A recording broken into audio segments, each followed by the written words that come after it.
Alright, everybody, hello, and welcome to the 147th episode of Movie and TV Talk.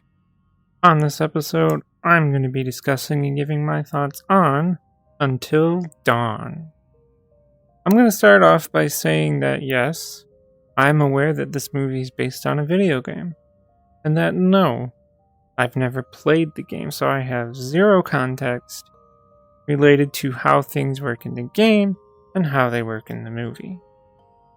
I'm just gonna say that Until Dawn has to be one of the most bland and predictable horror movies that I've seen in a very long time. Now, I don't remember any of the character names, so bear with me here. We have a group of teenagers on a road trip to find main girl's sister, who has gone missing at some point. There's this creepy gas station guy who just happens to know that she went missing in a town not too far away.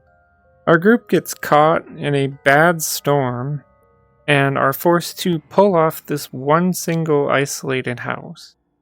They notice that the storm is in like a circle around the house, but not like over the house, which is confuses the group and also me, because like, why doesn't weather affect the house? But sure, I guess. So they all go inside the house, and this is when every kind of horror cliche you could imagine possible happens. The group checked their phones, and wouldn't you know it, none of them work. There's no reception in the house. Wow, golly gee, I can't believe it. And also, there is one phone in this house as well, like one of those old rotary phones. And wouldn't you believe it, it also doesn't work. Woo! This group is trapped. Yeah! At one point, Tall Guy decides to go down the one main hallway, and the minute he says this, I'm like, yeah, he's dead. He is dead. So he goes down the hallway and to the left, because, it does that. And as soon as he goes around the corner, the camera cuts back to what the rest of the group is doing. Girlfriend of Tall Guy realizes he's taking too long, so she slowly goes down the hallway. Slowly, that the camera's just following her, from here basically. And she goes around the corner and she reaches ever so slightly around the corner, flick the light switch. And the moment she does that, she finds, first of all, Tall Guy is dead. I called it. And secondly, oh my god, it's Slasher Villain Man. Are you shocked? Because I sure as hell wasn't. The rest of the group hides around this kitchen dining room area, and Slasher Guy enters. And this is when we get the horror cliche of people in horror movies are really fucking stupid. One of the group thinks it's a good idea to smash a chair over Slasher Guy, which results in the person getting a wood stake through the eye and head. Slasher Guy finds another one of them hiding in a closet, tosses them out of the closet, and then bashes their head. Now, at one point, while the friend was getting their head bashed in, main girl goes and finds a kitchen knife. So then, while her friend is getting her head bashed in, main girl pops out with the kitchen knife and decides to stab Slasher Guy, which does fuck and all to Slasher Guy. Now, I was just laughing at how stupid of choices these people made against Slasher Guy, and they all get wiped out. I mean, all of them. The loop resets all dramatically. The group wonders how they're still alive. The next night consists of primarily supernatural shit happening to them. Also, this random house appears across from the one that they're in. Asian girl gets all possessed and tells the group, "Don't let it in," which is immediately followed up by knocking at the front door. Main girl wants to open the door, but the rest of the group do not. But once Main girl hears what sounds like her sister out there, she wants it even more, and eventually everyone's like, yeah, okay, we can open the door. And surprise, there's nobody out there. Then Main girl gets both tossed in the air and dragged into a creepy house across the street. There's an old woman that, before killing Main girl, tells her that the only useful information that we'll have so far being survive the night or become a part of it. Meanwhile, one of the guys tries to go after Main girl, while Tall Guy and girlfriend try to drive off, but the weather is just too much, and then they get like a 5-second glimpse of some like tall creature in the woods, but not enough to be able to tell what it is, and I don't really see the point of them doing that because we never revisit tall creature anyway. So they back to the house, and then the two of them get killed by slasher villain in their car. Basically everyone gets wiped out a second time. Main girl, when they come back, tells them what the old lady told her, the whole survive the night or become a part of it thing. So they decide to lock themselves in the bathroom. Yeah. Tall Guy decides that, hey, that's some gross ass looking sink water, but I'ma drink it. So he does, and he thinks, oh, this seems fine. And everyone else is like, hey, pass it around, dude. We all want some sink water. You know what happens? Everyone fucking explodes. I'm not kidding. Not all at once, but pretty quick succession. They all explode. Main girl's the last one. She just kind of like lays down and accepts her fate, but before she goes, scientist guy comes out and tells her that she almost survived, but that surviving doesn't mean just lying down. And then Main girl explodes. Poof. This night was definitely the goriest night in the whole movie. And even then, it's pretty tame because most of them explode pretty quickly. All except for Asian girl, who got the most brutal. Like, her lower leg explodes first, and then her stomach, and then finally, like, he's like crawling towards Main girl, her head explodes. I don't know why she got the goriest death of this night, but she did. It was pretty fucking hilarious.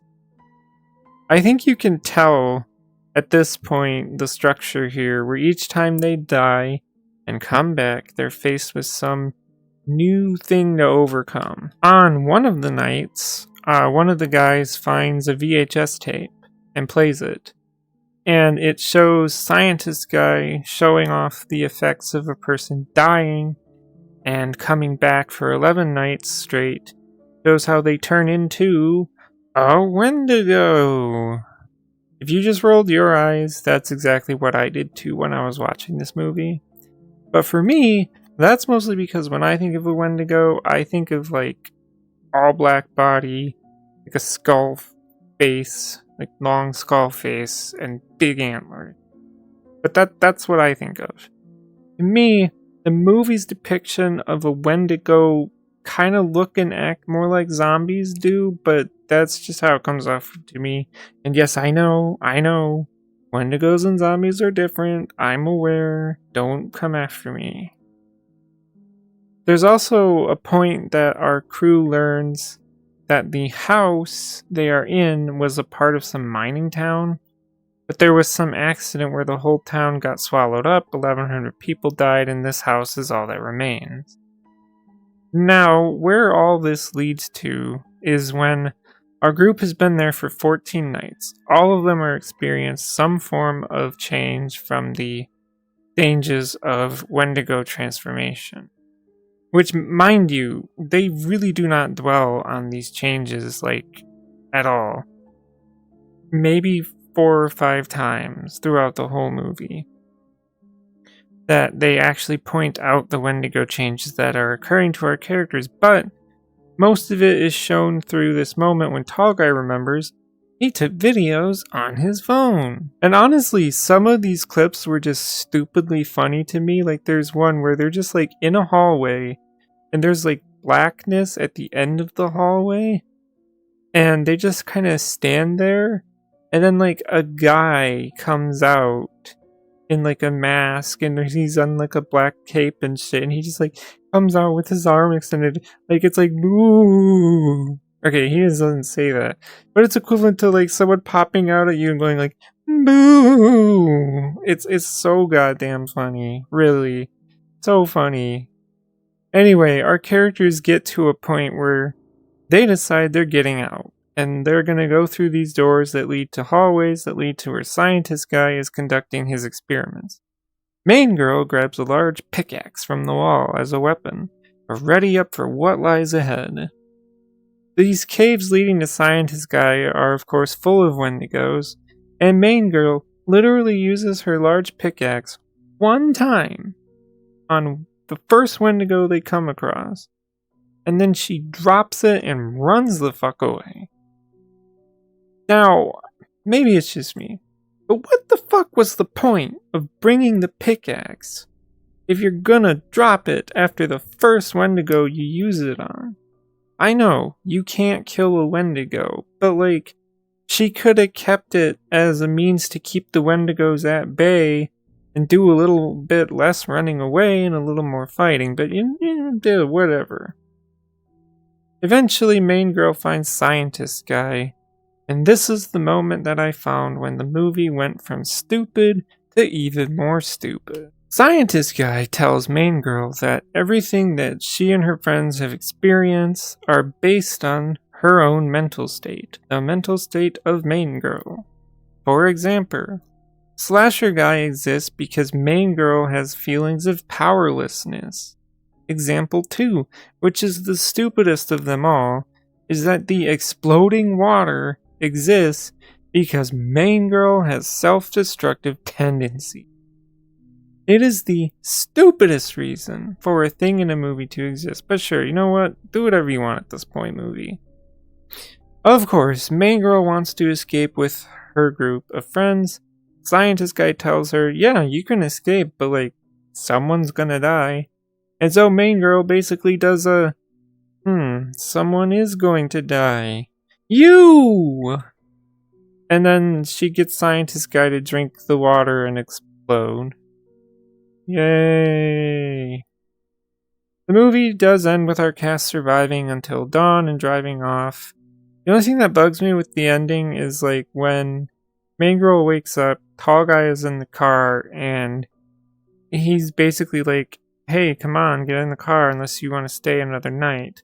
It bugs me because I had read like a plot summary before seeing the movie, and the plot summary at the end said nobody remembers what happened. And I'm sorry to say that like you wouldn't say that to someone, that line, like, come on, unless you want to stay another night, if you didn't remember what happened. But yeah, that's Until Dawn and everything that I think of it. As I've said, never played the game at all. I don't personally know how the movie and the game correlate. I've read that the movie is supposed to be a prequel, so maybe they don't correlate at all.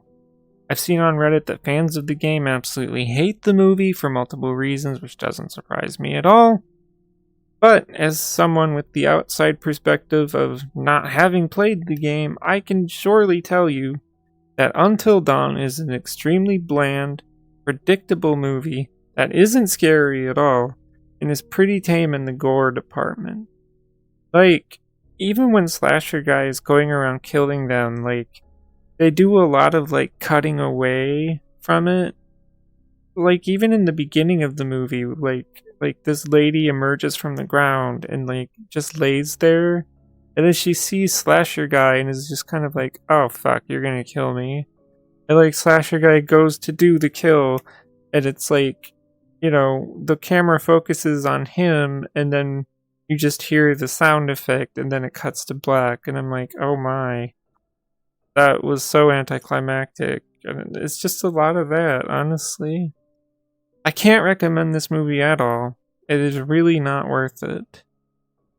But that's all I have to say, so if you want to add to the conversation, leave a comment below.